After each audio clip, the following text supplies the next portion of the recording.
Aisha was only 12 years old, but life had already taught her more about pain and responsibility than many adults ever experienced. She lived with her mother, Maria, in a very small rented room at the end of a narrow street. Their home was simple, with faded walls and only a few pieces of old furniture. But even though it was small, it was filled with love. Every evening, after returning from work, Maria would sit with Aisha, talk to her, brush her hair gently, and sometimes hum old songs to make her smile. They didn't have much, but they had each other, and that was everything. Maria worked as a maid in different houses. She cleaned floors, washed clothes, cooked meals, and did all kinds of chores just to earn enough to survive. She would leave early in the morning and return late at night, her hands tired and feet swollen, yet she always tried to keep a smile on her face for her daughter. Aisha understood that her mother worked very hard because there was no one else to help them. Her father had left years ago, and they had no relatives who supported them. They only had themselves. But one day everything changed. Maria began to feel very weak. She would cough often, feel dizzy, and sometimes faint while working. At first, she tried to hide her sickness, thinking it was just exhaustion. She kept pushing herself to work, even though her body was getting weaker each day. Aisha noticed this and worried silently. She could see her mother becoming thin, pale, and tired. She wanted to help, but she was just a child. She felt helpless. Finally, one evening, Maria collapsed on the kitchen floor. Aisha screamed and cried for help. Their neighbors came running and helped take Maria to the hospital. Aisha held her mother's hand tightly the whole way, her small heart beating fast with fear. At the hospital, doctors examined Maria and delivered news that struck like lightning. Maria had a serious illness that required immediate treatment. If she didn't receive the treatment, her condition would worsen. Aisha didn't understand everything the doctors said, but she understood one thing very clearly. Her mother's life was in danger. The doctor explained the treatment cost. The numbers sounded like mountains, numbers Aisha had never even seen before. They were sums of money that rich families could afford easily, but for Aisha and her mother, it was impossible. Maria cried silently, feeling ashamed not because she was sick, but because she had no money to save her own life. She looked at her daughter, and it broke her heart. From that day, Maria could no longer work. She was too weak. The small amount of money she had saved disappeared quickly in hospital bills and medicines. The landlord began asking for rent. The world felt like it was closing in on them. Aisha watched her mother's face every day. She saw how hard her mother tried to smile for her, even though she was suffering inside. It was a smile of love and a smile of fear. Aisha would sit beside her mother at night and think. Her mind was young, but her heart was already strong. She wanted to help. She needed to help. She could not just sit and watch her mother slowly fade away. She remembered something, her sketchbook. Drawing was the one thing that made her feel alive. Her mother always told her, "Your hands hold a gift. Never stop drawing." Her mother believed in her talent even when no one else did. So Aisha made a decision, a big decision for a small girl. She gathered all her drawings, portraits of her mother smiling, landscapes of fields she imagined, scenes from her dreams, and pictures of birds flying freely in the sky. She looked at her drawings and whispered to herself, "If I can't work like Mom, maybe my drawings can." The next morning, she woke up early, quietly so her mother wouldn't notice. She placed the drawings carefully into a folder and found a piece of cardboard. With a marker, she wrote in small but brave letters, "Drawings for sale. Help my mom get treatment." Her hands shook while writing it, not out of fear, but out of hope. She looked at her mother one more time before leaving. Maria was sleeping peacefully. Aisha gently kissed her forehead and whispered, "I'll save you, Mama. I promise." Then she stepped outside into the world. The street was busy. People rushed past without noticing her. Cars zoomed by. Vendors shouted prices. Life moved fast.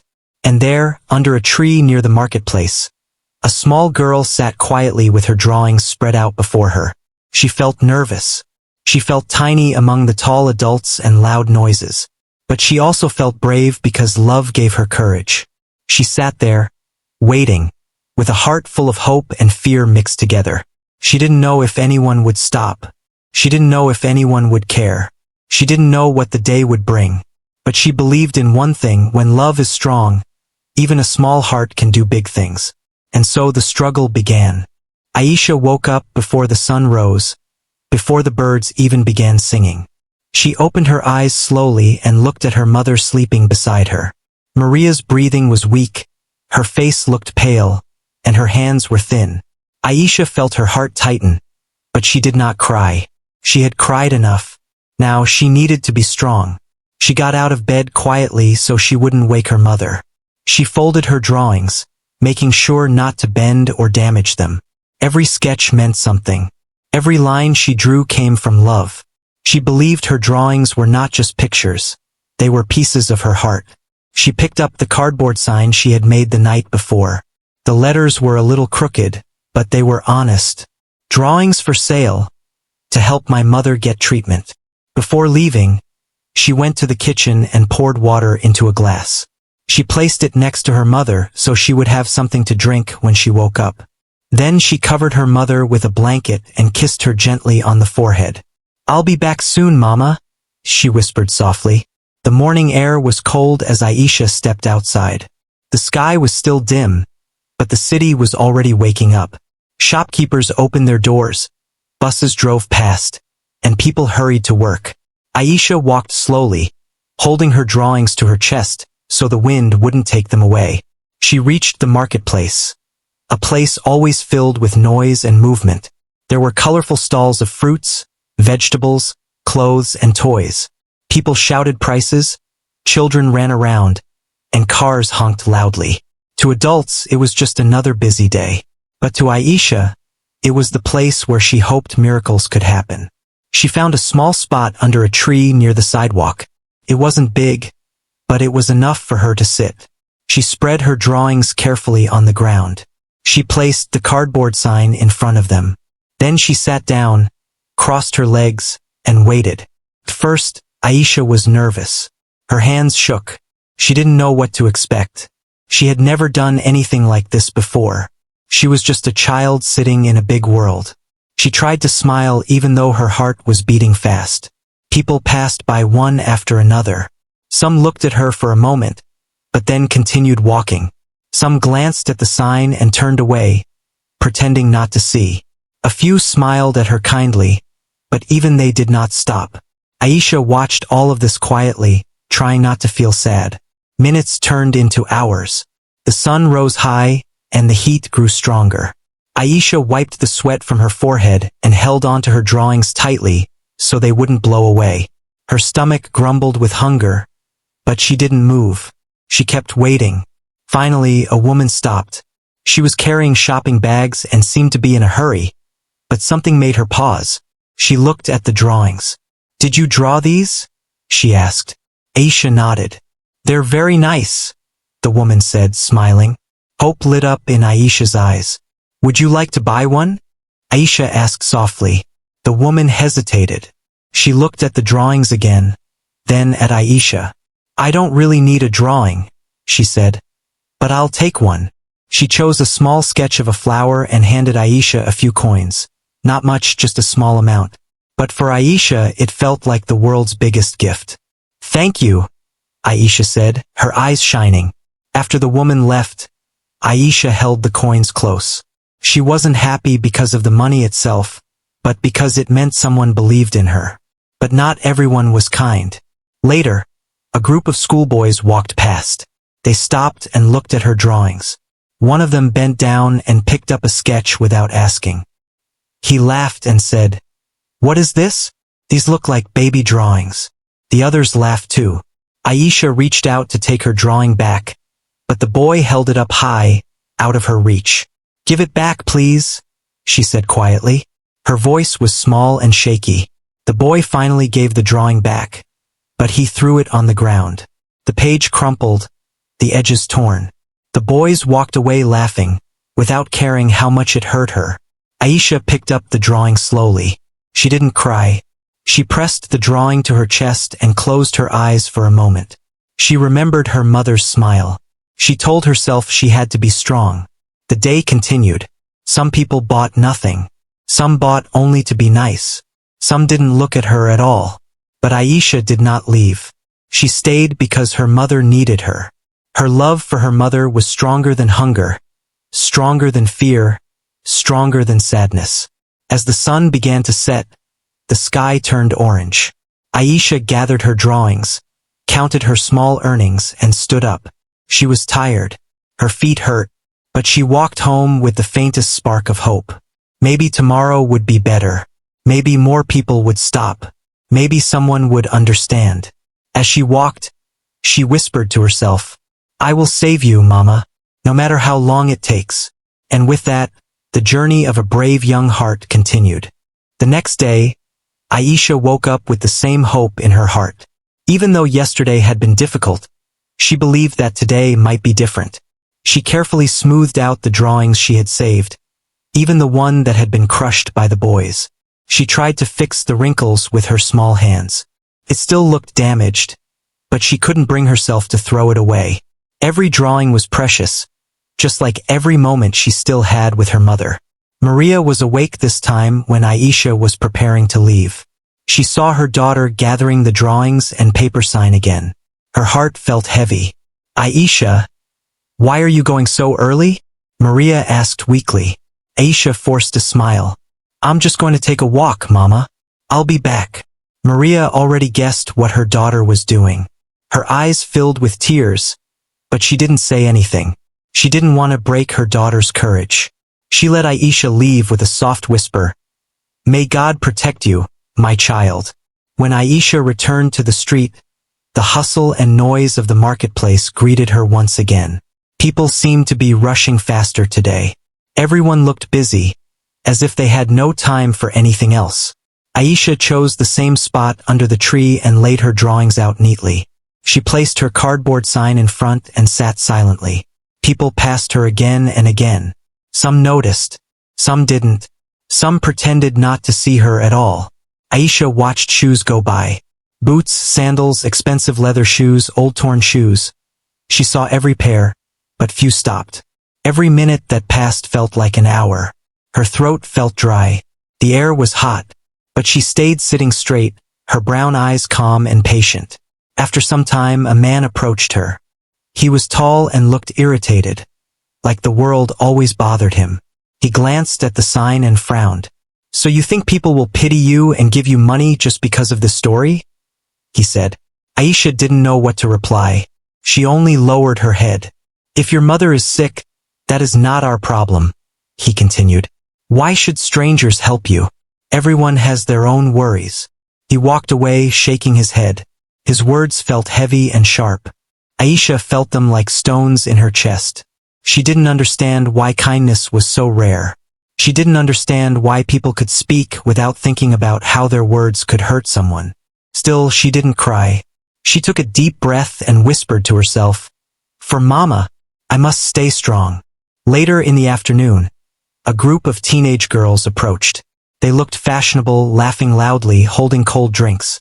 One of them saw the drawings and stopped. She picked one up, a portrait of a woman sitting by a window.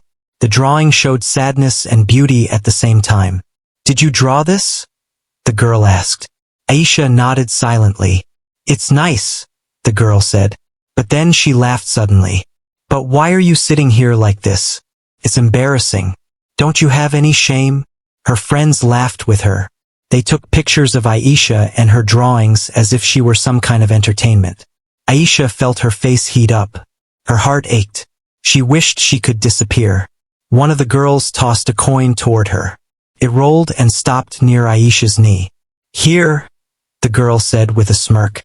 "Buy yourself something small." They walked away laughing. Aisha didn't pick up the coin for a long while. She just looked at it. The coin felt heavier than any money she had ever held. Not because of its value, but because of the humiliation attached to it. Her hands trembled. For a moment, she wanted to give up. She wanted to go home, hide under a blanket, and cry in her mother's arms like a child. She felt so alone in that huge crowded world. So small, so invisible. Then she remembered her mother collapsing. the hospital bills, the fear in her mother's eyes, the nights she couldn't sleep because she didn't know if her mother would still be alive in the morning. That memory was enough. She wiped her eyes, sat up straight again, and whispered softly to herself, "I am not doing this for pride. I am doing this for love." The day dragged on. Only a few people bought her drawings, and even they paid very little. When the sun began to set, the sky turned warm and golden. The sounds of the marketplace began to fade. Aisha gathered her drawings carefully, one by one.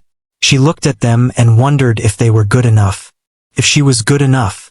But she didn't give up. She walked home slowly, her feet tired, her shoulders heavy. When she reached home, Maria looked at her with weak eyes, searching for hope in her daughter's face. Aisha forced a smile, a small, tired, but brave smile. "It's okay, Mama," she said. "Tomorrow I will try again." And that night, while Maria slept, Aisha sat near the window quietly, drawing once more. Because tomorrow, love would send her back to that street again. On the fourth day, Aisha returned to the same spot under the old tree near the marketplace. Her steps were slower now, and her small shoulders felt heavier than before. She was tired, but the thought of her mother lying weak at home pushed her forward. She carried her drawings close to her chest, afraid the wind might steal even one of them. Every drawing felt like a part of her heart.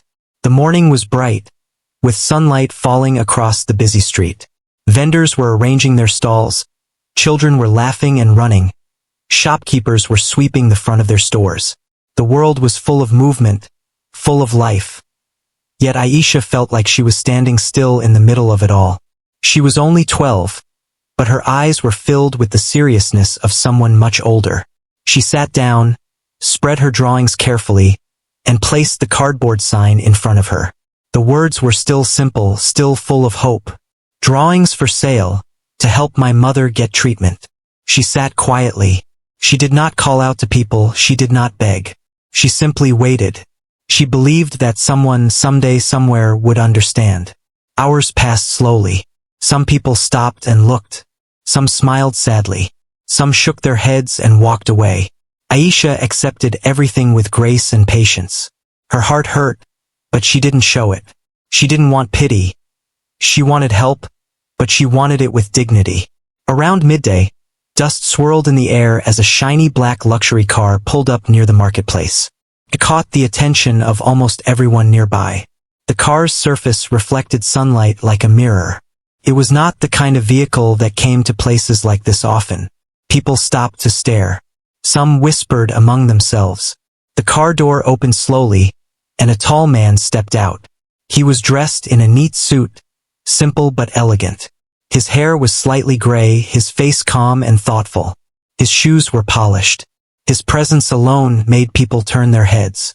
His name was Mr. Karim, though no one there spoke it. He was known by many, admired by some, and envied by others. A billionaire businessman, a man who had everything. But that day his eyes were tired.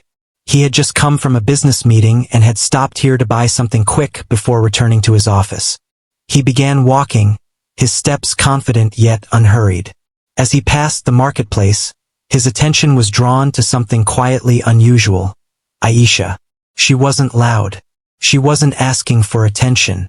But something in her stillness, in her small hands holding the drawings carefully, and in her soft, tired eyes, stood out from everything else around her. He stopped. For a moment he simply watched her. A small girl sitting under a tree, surrounded by people who barely noticed her existence. The world was noisy, but around her, there was silence. She looked fragile yet strong at the same time, like a candle burning bravely in a storm. Aisha did not notice him at first. She was busy sketching a portrait of her mother from memory. Her mother smiling, the way she used to before she fell ill. The drawing was detailed and full of emotion. Every line was delicate. Every shade carried love. Mr. Karim stepped closer. "What are you drawing?" he asked gently. Aisha looked up, surprised. She did not expect someone to speak to her so kindly. She hesitated, then said softly, "It's my mother." He knelt slightly to her level. "You draw very well," he said sincerely. Aisha didn't smile. She didn't get excited. She simply nodded. Thank you, she whispered. Her voice was gentle, but there was something strong in it. Something unbroken. He picked up one of her other drawings. A landscape of rivers and mountains, full of life and depth. You made this too? He asked. Yes, Aisha replied. He studied her face closely. Her cheeks were thin, her hands slightly dirty from the street. But her eyes were full of deep love and a quiet kind of courage that touched his heart. What are you doing here? He asked, though he already had a feeling. Aisha looked down at her drawings. I'm trying to earn money, she said slowly. My mother. She is very sick. The hospital says she needs treatment. I can't work like adults. But I can draw. So I draw. There was no begging in her voice. No complaint. Only honesty. People nearby had stopped to watch. Some looked embarrassed. Others looked ashamed. They had walked past this girl many times. They had ignored her. But now her story was being spoken aloud. Mr. Karim felt something shift in his heart. He had built tall buildings, bought companies, traveled the world, but he could not remember the last time something this small had made him stop and feel something this real. He looked at the drawings again. They were beautiful, yes, but more importantly, they were full of soul. The kind of art that comes from love. He stood up slowly. How much are you selling them for? He asked. Aisha looked uncertain. She had never named a real price. Whatever someone can give, she answered honestly. Mr. Karim took a deep breath, then smiled gently. A smile that held warmth. I would like to buy all of them. Aisha's eyes widened. All of them? She repeated softly, not believing her own ears. Yes, he said. Every single one. The world around them seemed to pause for a moment. Aisha felt her heart beat faster. She didn't know what this meant yet. She didn't know what was about to happen. But she felt something. Something like the first ray of light after a long night. And in that moment, destiny quietly stepped closer. Aisha looked at the man in front of her, unsure if she had heard him correctly. The words repeated in her mind slowly, like an echo. I would like to buy all of them. She had never imagined anyone saying something like that. She had hoped to sell 1 or 2 drawings each day, just enough to buy some medicine or food. But this man wanted to buy them all. Her small hands trembled slightly. She looked down at her drawings spread out on the ground. They were her memories, her effort, her heart. She had drawn them late at night with a candle burning beside her, while her mother slept. She had drawn them with worry in her chest but love in her hands. And now they might actually help her mother. Are you sure? She asked softly, afraid that if she spoke too loudly, the moment would disappear like smoke. The man smiled kindly. Yes, I am sure. But before I take them, I would like to know something. He sat down on the ground beside her so he could look into her eyes, not down at her like so many others had done. What is your name? He asked warmly. My name is Aisha, she replied. That is a beautiful name, he said. My name is Karim. Aisha nodded politely, but she was still confused. People had stopped and were watching now. Some had seen her sitting there for days and never cared. Now they were curious because someone wealthy had stopped. Karim picked up one of her drawings, the one of her mother smiling near a window. He traced the lines gently with his finger, as if he understood the emotion in it. You draw with love, he said softly. Aisha lowered her eyes. My mother is the best person I know. I want to save her. Her voice almost broke, but she held it together. Karim nodded slowly. Tell me about her. Aisha took a deep breath. She began speaking, not in a loud voice, but a soft one filled with deep emotion. She told him how her mother worked day and night as a maid, how she always tried to smile, how she never complained about her hardships. She explained how her mother got sick, how the hospital bills kept growing, how there was no one else to help them. She spoke with honesty, not asking for pity, not asking for sympathy, just telling the truth. And the way she spoke touched Karim's heart in a way he had not felt in a long time. He was a man who had achieved wealth and respect, but somewhere along the way, he had become distant from simple human feelings. But now, listening to a child speak with such pure love, something inside him softened. "You are very strong," he said gently. "Most children would have given up." Aisha looked at him with tired eyes. "I can't give up. If I give up, I will lose my mother." Those words were simple, but they were powerful. They held the weight of love, fear, and determination. Karim felt something like a knot form in his chest. He had lost his own mother many years ago. She had been the reason he worked hard, the reason he wanted success. Listening to Aisha made him remember her warmth, her encouragement, her love. And suddenly, this situation did not feel like charity. It felt personal. He looked at Aisha's drawings again. "How much were you hoping to earn today?" he asked carefully. Aisha hesitated. She looked down and whispered, "Maybe enough to buy one medicine." She pulled out a small folded list from her pocket. The doctor had given it to her. The medicine names were complicated, but the prices were clear, high, almost unreachable. Karim unfolded the paper and read it. His eyebrows rose slightly when he saw the cost. For a moment he said nothing. Then he stood up. "How about this?" he said. "Instead of just buying your drawings, I want to help your mother get the treatment she needs." Aisha's head lifted quickly. She stared at him, confused. "You mean, you will help her go back to the hospital?" "Yes," Karim replied. "I will pay for everything. The treatment, the medicines, whatever she needs." The world seemed to stop. The market noise faded. The people watching grew silent. Aisha's eyes filled with tears instantly, but she did not sob. The tears simply formed and rolled down her cheeks quietly, the way rain falls when the sky cannot hold it anymore. Why would you do that?"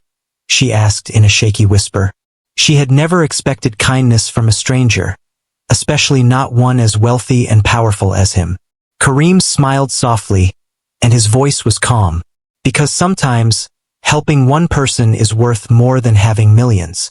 And because your love for your mother is something very rare." It reminded me of my own mother. Aisha covered her mouth with her hands. Her whole body trembled, not from fear, but from overwhelming relief.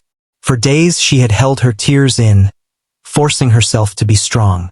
Now they flowed freely, filled with gratitude, disbelief, and hope. Karim knelt beside her again. "Let's go," he said gently. "Take me to your mother." Aisha nodded slowly. She stood up, holding her drawings close to her chest. But now they felt lighter, because she no longer carried them with fear, but with hope. The kind of hope that feels like sunlight after days of storm. People stepped aside as the small girl and the billionaire walked together. Two completely different worlds, connected by love and compassion. And with every step they took, Aisha felt like the heavy darkness around her life was finally beginning to lift. Aisha walked beside Mr. Karim quietly, holding her drawings close to her chest. Her heart was beating fast, not from fear this time, but from a feeling she hadn't felt in days, hope. She couldn't believe that someone, a complete stranger, was willing to help her mother. It felt unreal, almost like a dream she was afraid to wake from. As they walked through the narrow streets toward her home, people stared. They saw a little girl walking next to a man who clearly did not belong in that neighborhood. His clean suit and polished shoes looked strange among broken sidewalks and worn-out doors. But Karim didn't seem to mind. He walked calmly, focused on Aisha. When they reached Aisha's small home, she paused before opening the door. She took a deep breath, feeling nervous. She didn't know how her mother would react. She didn't even know how to explain what had just happened. She slowly opened the door. Inside, Maria lay on the thin mattress, her face pale and tired, breathing with difficulty. When she saw Aisha come in, she tried to smile. But her eyes widened when she noticed Karim standing behind her daughter. Maria tried to sit up, but her body was too weak. She looked worried, almost scared. "Aisha, who is this?" she asked softly. Aisha hurried to her side. "Mama, don't worry," she said, holding her mother's hand. "This is Mr. Karim. He wants to help us." Maria looked confused. She didn't understand. Why would a stranger come to help them, especially someone who looked so important? Kareem stepped forward, his voice gentle and respectful. Please don't be afraid. I met Aisha today. She told me about your condition. I want to help you get the medical treatment you need. Let me do this. Maria's eyes filled with tears instantly. She shook her head weakly. No, I cannot accept this. We don't have anything to give back. We are poor. We cannot repay you. Kareem knelt down, lowering himself to her level. Something many wealthy people would never do. You don't need to repay me, he said softly. Your daughter's love is enough. I have everything in life except moments that remind me of what truly matters. Let me help you, please. Maria's tears rolled down her cheeks. She looked at Aisha, who squeezed her hand tightly. Mama, Aisha whispered. Let him help. I don't want to lose you. That was when Maria stopped resisting. Her heart could no longer deny the love in her daughter's voice. She closed her eyes, letting the tears fall freely.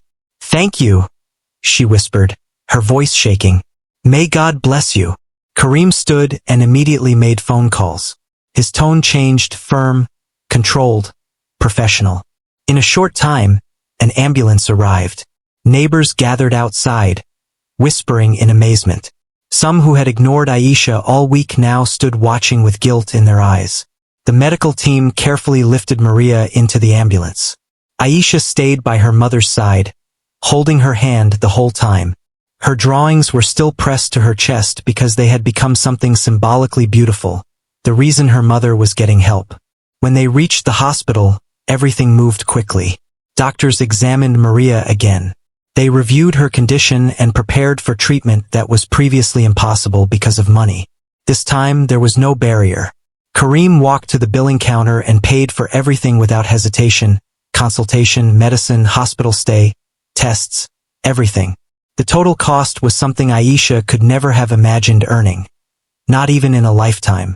But Kareem didn't blink once. He signed the papers calmly, like it was the easiest decision he had ever made. Aisha watched him from the hallway. She didn't know how to thank him. Words felt too small. When Kareem returned to her, she looked up at him, her voice barely a whisper. Why did you help us? You don't even know us. Kareem looked thoughtful for a moment. His eyes softened.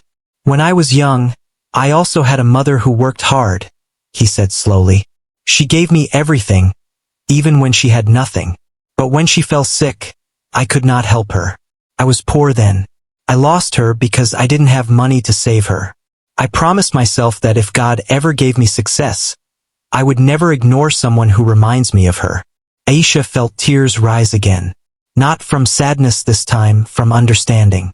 She realized that this kindness came from a place of deep pain and love. Kareem continued. I could not save my own mother, but today I can save yours. Aisha stepped forward and hugged him. Not a quick or shy hug, but a sincere, grateful hug. Kareem was surprised, but he gently placed his hand on her back, his heart feeling lighter than it had in many years. Meanwhile, inside the hospital room, Maria slept peacefully for the first time in weeks. Machines beeped softly, nurses moved around gently, and for once, the air didn't feel heavy with fear. Felt like hope. As Aisha stood by her mother's side again, she looked at her drawings. The same drawings that people had ignored, laughed at, or stepped over, and realized something powerful. Her love had led her here. Her patience had led her here. Her courage had led her here. And now her mother had a chance to live. Aisha held her mother's hand and whispered with a trembling smile, Mama, we are not alone anymore. When Maria finally began to recover, the hospital room started to feel different. It no longer felt like a place of fear. Instead, it felt warm, full of quiet hope. Aisha stayed beside her mother every day. She would sit near the bed, holding Maria's hand, talking to her softly, sometimes humming little melodies. The doctor said Maria was responding well to the treatment, and her condition was improving faster than they expected. Every time Aisha heard good news, her heart felt lighter. She had spent so many days crying and worrying that feeling relief now felt strange, almost unfamiliar, but beautiful. Mr. Karim visited often. He would bring fresh fruit, warm meals, and sometimes small gifts like coloring pencils or sketchbooks for Aisha. He didn't want her to stop drawing. Every time she drew, he would look at her work carefully, with real admiration. "Your art has a soul," he would say, and Aisha would smile shyly, her cheeks turning pink. Slowly, Aisha stopped feeling afraid of him. She felt comfortable, almost like he was a family friend. Someone who cared deeply about them, not out of pity, but out of respect and love. One afternoon, when Maria was much stronger and could speak for longer periods, she sat up in bed, her eyes filled with emotion. She reached for Aisha's hand and then looked at Karim. "I don't know how to thank you," she said, her voice trembling. "You have given me my life back. You gave my daughter her smile back. I pray that your kindness returns to you 1,000 times." Karim smiled softly. "You don't owe me anything. Just focus on getting better. And let Aisha continue to draw. She has something special inside her." Maria's eyes softened. She had always known her daughter had talent, but hearing it from someone like Karim made her heart swell with pride. Days passed, and soon it was time for Maria to be discharged from the hospital. She could walk slowly again, though still weak. Aisha helped her carry her things, but Karim insisted on driving them home. As the car moved through the busy streets, Maria kept looking out the window, realizing how precious this life was. She glanced at her daughter, who was smiling, something she hadn't seen in a long time, and silently thanked God again. When they reached their neighborhood, the reaction was unexpected. The same neighbors who once ignored Aisha now came outside, crowded near the street, whispering and staring. Some pretended they were simply passing by. Some waved awkwardly. Others tried to talk as if they always cared. But Aisha remembered clearly. She remembered when she stood in the cold, trying to sell her drawings, and they all walked past her, laughing or pretending not to see her. She remembered the woman who told her to stop begging. She remembered the boys who mocked her drawings. She didn't feel hate, but she also didn't forget. Maria walked slowly up the steps to their small home. Aisha supported her gently. Karim walked with them, talking about follow-up treatments and medications. Then something happened that surprised everyone. Karim noticed Aisha's drawings taped on the inside wall. Drawings of sunsets, fields, people smiling, places she had never been but imagined. Some were crumpled or faded from being handled too much, but every one of them was full of heart. He stopped and looked at them for a long time. "Aisha, these are beautiful," he said, almost in awe. "You have talent that needs to be shared with the world. These drawings should not be on walls here. They should be in galleries. They should be seen." Aisha blinked, surprised. "But I'm just a girl. Nobody cares about my drawings." Karim smiled gently. "People will care. I will make sure of it." Maria looked at him with curiosity. "What are you saying?" Karim turned toward them with a warm, determined expression. "I want to sponsor Aisha's education. She should go to a real art academy, a place where her gift can grow." Aisha froze. She had never imagined something like that in her wildest dreams. She didn't even know such schools existed for someone like her. Her heart raced. "Me? Study art? In a school?" Karim nodded. "Yes, you deserve a future where your talent can shine." Aisha felt tears rising in her eyes. She looked at her mother, unsure what to say. Maria's eyes were already full of tears. She brought Aisha close, embracing her tightly. "Yes, my love," she whispered. "You can go. You deserve this. You have worked so hard. This is your gift from God." Aisha cried into her mother's shoulder. Tears of joy, relief, and healing.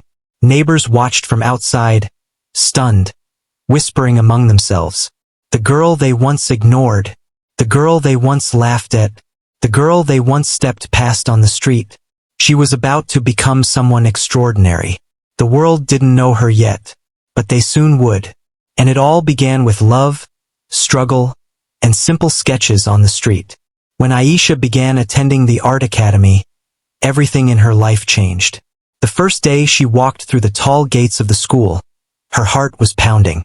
She had never seen a place like that before. The building was large, clean, bright, and filled with colors and paintings everywhere. Students walked around holding sketchbooks, paintbrushes, and portfolios. Their clothes were neat, their bags expensive, and their world so different from hers. Aisha wore her simple clothes and carried her old sketchbook, the same one she used while sitting on the street corner. She felt small for a moment, almost like she didn't belong there. But then she remembered her mother's smile that morning, the way she touched Aisha's cheek and said, "Go shine, my daughter." She took a deep breath and walked inside. At first, the students looked at her with curiosity. Some wondered who she was, others whispered. But the teachers, especially one older art instructor named Miss Elena, noticed something special about her. When Aisha showed her drawings, Miss Elena's eyes widened. Not because the drawings were perfect, but because they were full of emotion, life, and heart. She said, "You don't draw with your hands, you draw with your soul." Those words gave Aisha confidence. She began learning new techniques: shading, blending, color theory, and detailed human sketches. Every day she came home excited, telling her mother everything she learned. Maria listened with bright eyes, her health improving day by day. She was no longer weak and hopeless. She was a mother watching her daughter rise. Meanwhile, Karim continued to visit them, not as someone showing pity, but as a family friend, someone who truly cared. He attended school exhibitions, cheered for Aisha, and helped her stay focused. Slowly, the bond between all three of them grew strong, deep, and full of understanding. They had become something like a family, not by blood, but by heart.